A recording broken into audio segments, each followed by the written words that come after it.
John Talks, episode 12. Globalization is over. Yeah, globalization's over. With Klaus Schwab stepping down from the WEF within the same week that the Trump administration showed that they can manipulate the stock markets at will. And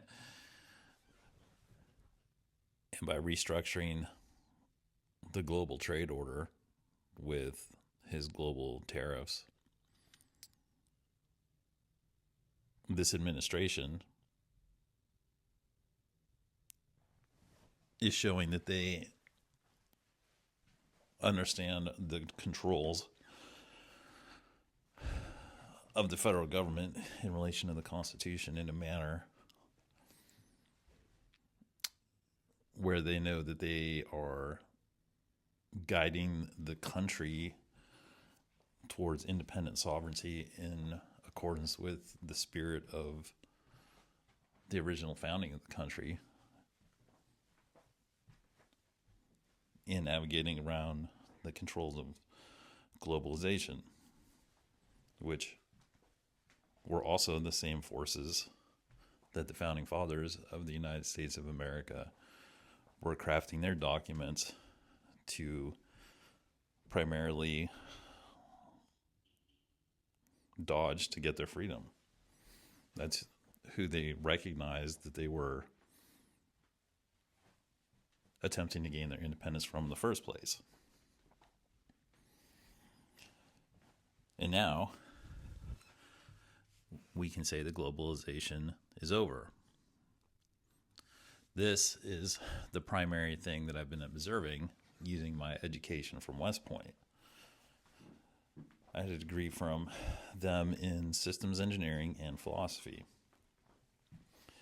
And the systems engineering allows me to assess systems, both individually and in their aggregate in the networks that they create and in the organizations that combining systems creates. And in doing that, I can also assess the ability of the interoperability of those systems, the compatibility of those systems, and also, the synergy of those systems. And then overall, just, if they appear likely to work or not, because I also had education in projecting probability and statistics into the future, deterministic models, modeling incremental growth with postgraduate mathematical engineering languages. I've programmed AI, I've built AI, like 30 years ago. So I say all that so that when I'm assessing these things, that it's top down and down top. And I know what the modern requirements for the intercompatibility of micro and macro systems are. It also spans across like economic, legal, and other compatibility factors, also cultural factors, a whole bunch of other things. And globalization has been a lengthy, centuries-long attempt for the top 1% to enslave the other 99% with 5 to 10% upper management / henchmen working for them, camp guards to subdue the rest of the population that they keep around in various levels of socioeconomic control / degradation. And you can find that in their literature. But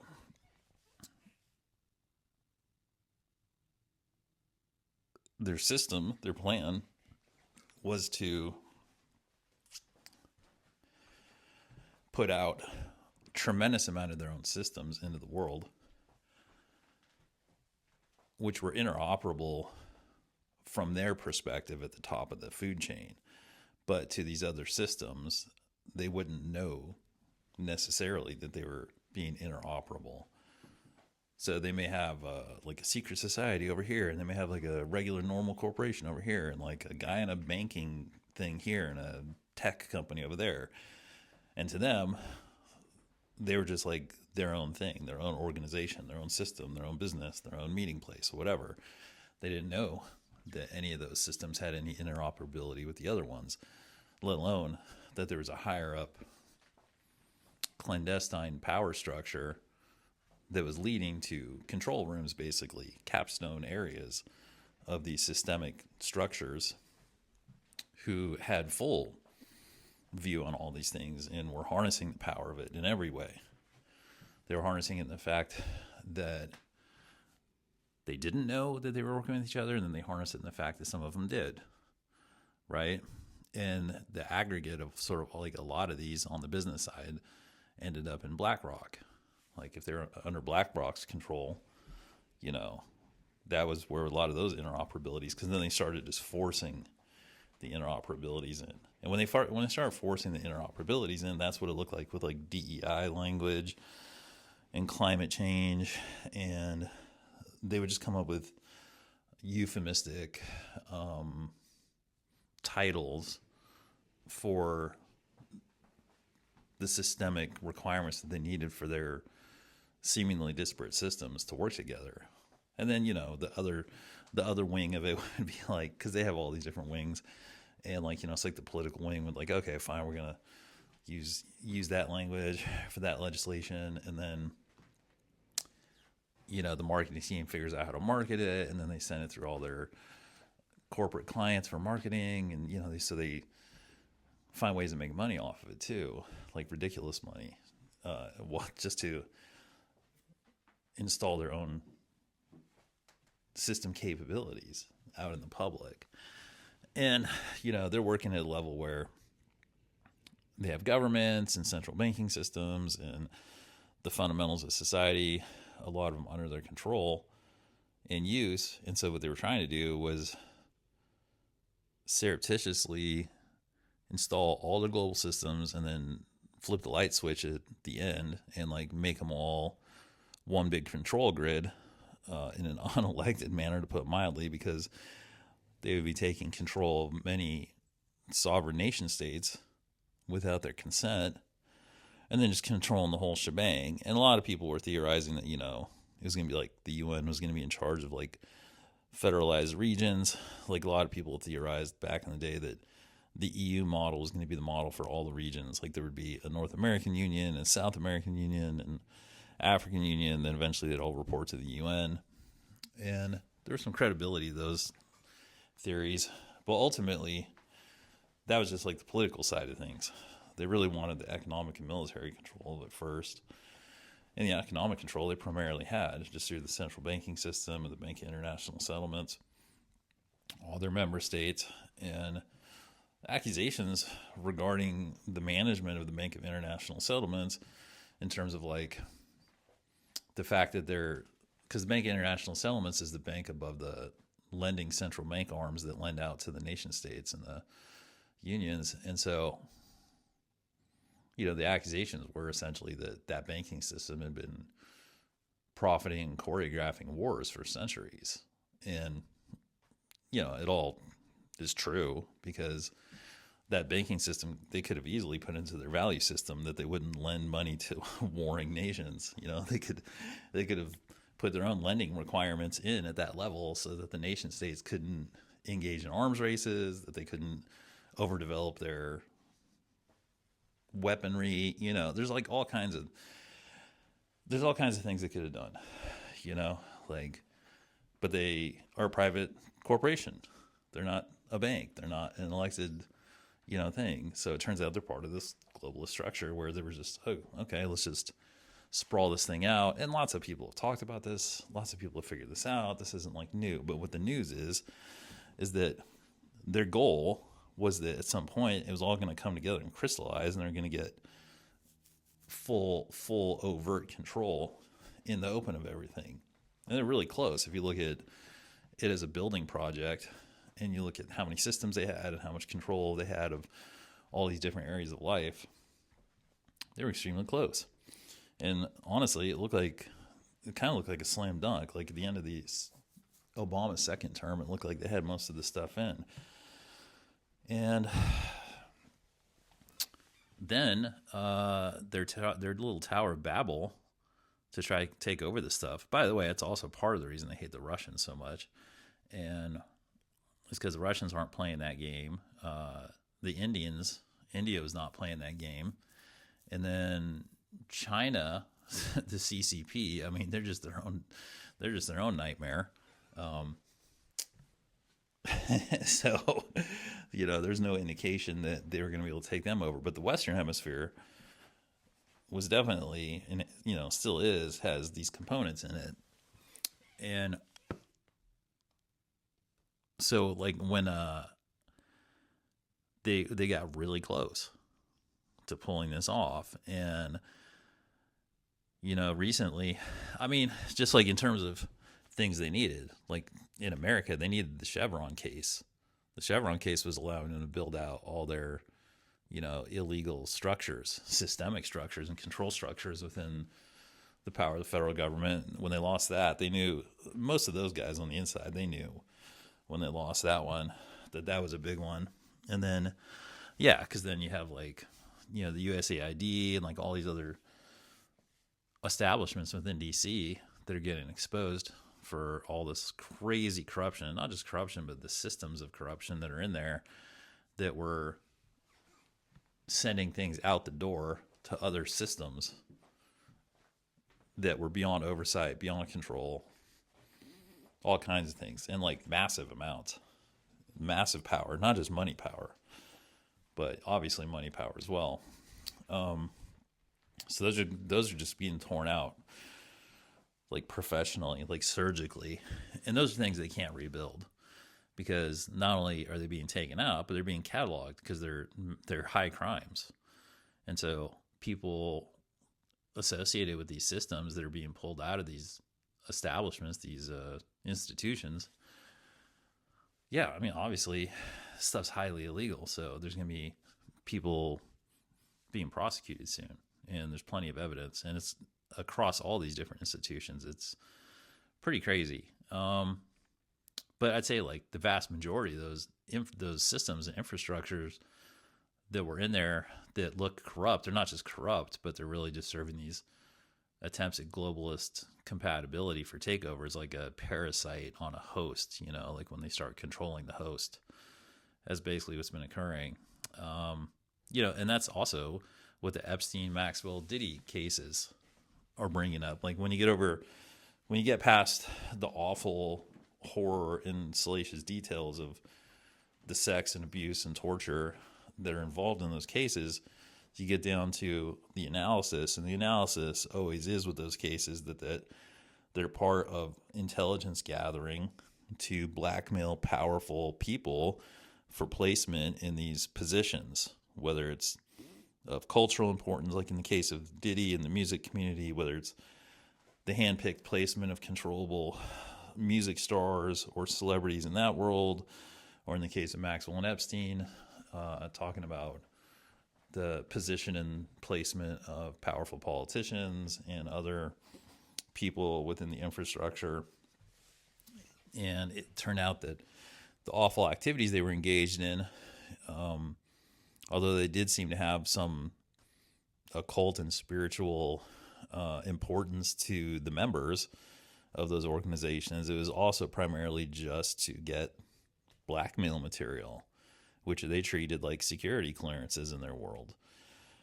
And they were using the FBI and the CIA to give them cover because they had their own people in there. And like, for instance, the they've been sitting on just like gigabytes of video evidence in all these cases for, in some cases, like more than 10 years. And they've seen it on the inside of like how awful it is. They have videos of the abuses, of probably homicides, like all this stuff, all these real crimes. And then they also have the evidence when the Hunter Biden laptop was confirmed as authorized as valid by everybody now.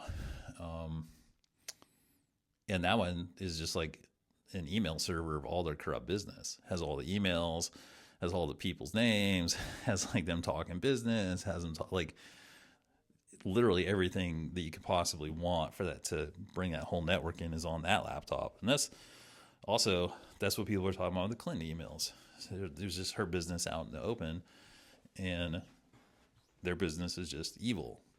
And so having those wins, having Maxwell in jail and having Diddy in jail and then Weinstein and all those other people that's a huge blow to their control infrastructure, which they can't get back. And that's they're fighting. They have to fight to the last person to try to like deny it, but it's over. They know it. I remember that's what destroyed the British royal family, is when Prince Andrew was outed as being a pedophile, which had been a long-term accusation against the royal family, dating back to like the 90s. People had said that they were pedophiles and doing all this terrible stuff up there. And so Prince Andrew, when he got caught at Epstein's Manhattan apartment, which is the largest residential complex in Manhattan, by the way, which is also wired. It was just completely wired for video and sound and recording and intelligence gathering. They caught him there. That was like where that picture was. And then, it all came out that Prince Andrew, he's a pedophile. Like the media focuses on the 15 or 16-year-old, but he was a repeated customer, and that's just the one that they had to admit. Like that's like the oldest one they want to talk about, which I shouldn't be laughing because it's fucking awful, but you gotta laugh at some stuff sometimes. So it was that case. The Epstein case is the one that destroyed the royal family, because there was depositions from the victims from like an 2009 case, and they were getting buried, and then bringing Epstein in, which I don't know what the story is on that, but I don't know how they like revived his case, because they had buried it. So they bring him in, and then they're about to, basically the idea was if he got far enough in his prosecution, they were going to resubmit the evidence, all the depositions from the victims from this previous case that had been, I don't know what the legal term is, but they had been kept from being entered into the system. And so the deal was that there was a timeline where if he showed up for his court appearance on Friday, it was going to trigger the admission of those previous depositions of the victims. And there was an attempt on his life like that Monday. All the energy on, and you can look this up, the energy on his entire cell block, like the block in Manhattan or where he was being kept in New York, all the energy on that grid went down, and an attempt was made on his life. And then like all the cameras went down, all the electricity went down, everything. And then someone tried to kill him. And then he went to the hospital, and they had to bring him back, and he survived. And then that Friday, because he survived, the judge, because he was still alive, had to order the case went forward. So then the deposition was submitted, and that was the one that had the testimony from the girl who was abused by Prince Andrew. And then that's what the release of that is what triggered Andrew's banishment from the royal family. And then after that, the Prince Harry, that's when he decided to take off out of the family, and then he got kicked out. And then like basically the entire royal family imploded. And it was because the Prince Andrew evidence came out. And they haven't been in the same position of authority or respect since. So, and they, obviously they're extremely powerful linchpin for this whole part of this system. So that part of the system has been exposed and broken apart.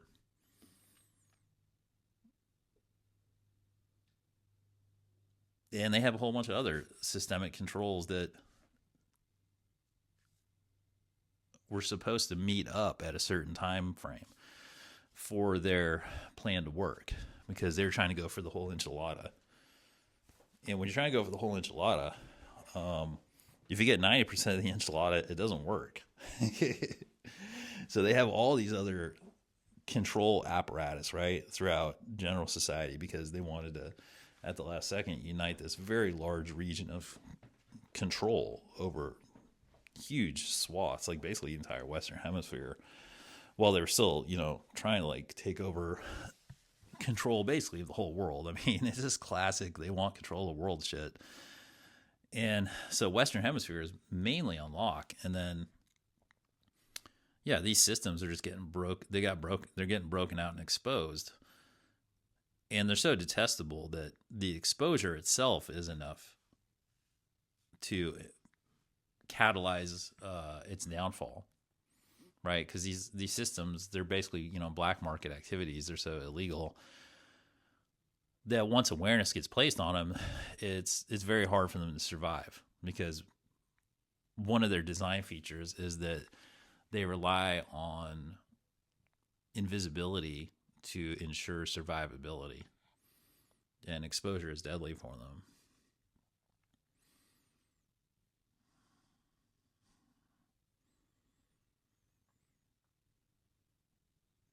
So yeah, so they really needed all these major systems to be working and invisible, and they were for a long time, and they were gathering a tremendous amount of power and influence.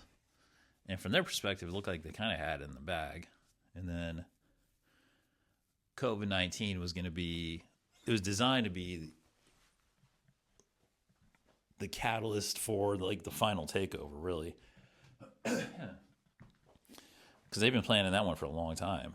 And if they had gotten their way, I mean, really the way they wanted it to be done was they wanted it to be like probably like at the end of the first term of Hillary Clinton, or maybe at the beginning of the second term, is like really, if they had their druthers, that's probably how it would have gone down. Because everything was kind of on glide paths from second term Obama. If they had walked into Hillary Clinton, and then if they had been making everybody feel good and like giving out free handouts, and everybody was like getting ready for the workers' paradise, and then they release it at the end of that term, and then while everybody's like loving her, and then it would have been martial law, just like they placed in a lot of places. And they would have sorted through the political dissidents, and they just would have kept everybody at home. It would have been lockdown, but they would have kept lockdown for like 2 years. They just would have drained everybody's bank accounts like they were doing, shut down all the independent businesses, but everybody would have been in it together. Like nobody would have been the wiser, but I'm like, oh my God, this is terrible. Because they would just be like, yeah, everybody's dropping dead out here. And then, they say they would have set up FEMA camps, and then they'd be like, oh shit, we have a vaccine. Like, oh yeah, come down to the FEMA camps. Like, this is it. This is going to be the one that saves the world. And, if they pre-screened you for, being like a dissident, then you go to a certain tent and you get a certain shot. And then if you're like politically compliant, you go to the other side, and then, you can kind of see how that scenario would play out. And then you come out the other side, and at that point, people would have not been questioning them. Been like, yeah, I'll get a chip. Like they would have been like, oh yeah, we got a super advanced mRNA chip that will give you whatever download you need for the new gene, for the new disease. And then all of a sudden they just have a little chipped transhuman subservient class, just like they wanted. And that was like really kind of their technocratic wet dream, was to get that, just call all the people who disagreed with them and keep around a bunch of subservient transhuman cyborgs, basically, to just do their bidding and live in their dark Hieronymus Bosch future. But they didn't get it. And from a timeline perspective, it was really close. A lot closer than most people know. Basically a miracle that it didn't happen. God just like threw the rail switch there at the end and switched tracks on this timeline. But they had the whole thing set up. And so these systems getting ripped out, they can't put them back in. And the bad guys it looks like they ran out of smart guys too. It looks like they ran out of people to run their biz. And the smart ones that are left, who are rich and powerful, that we kind of like anonymous rich and powerful ones, they seem to keep popping up and exposing themselves, because they're like, what do we do now that this is all falling apart? It's interesting. The globalization, it's over. They can't do it. They can't do it the way they wanted to. The only option left would be just like violent takeover, because they can't do it. They can't do it using suits and being polite now, because it's been exposed and too many of their systems have been ripped out. So they would have to make a last-ditch effort to do it through force, and it doesn't look like they have it. I mean, even if they have some weird doomsday weapons left or whatever, at this point, if you run the numbers, it would really just come down to like now they would be on the side of like asymmetrical warfare, right? Even if they release a disease or they set off some nukes or whatever, if you just look at it of their goals of them trying to, at a minimum, trying to like just take control of the Western Hemisphere, they can't do it. They don't have enough left, and there's too many systems been ripped out and too much exposure's happened. So they lost. Yeah, so the globalists lost. It doesn't mean there won't be collateral damage on the way out. They're bitter losers. Have been running this game for a long time, and they have a lot of doomsday weapons. But the human species will survive as a free species.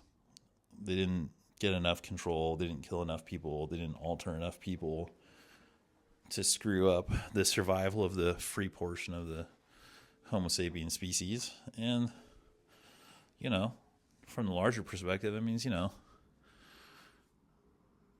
humans have overcome themselves. The peaceful side of them have overcome their own violent tendencies. And now we have to just watch it play out. So, good news. Globalization is over, and we can get on to whatever the next chapter of human history is. Hopefully, I'm rooting for a golden age with some first contact and entry into the Milky Way. If there's a Galactic Federation, let's join that too. All right, everybody. Globalization's over. Have a good one. Thanks for listening.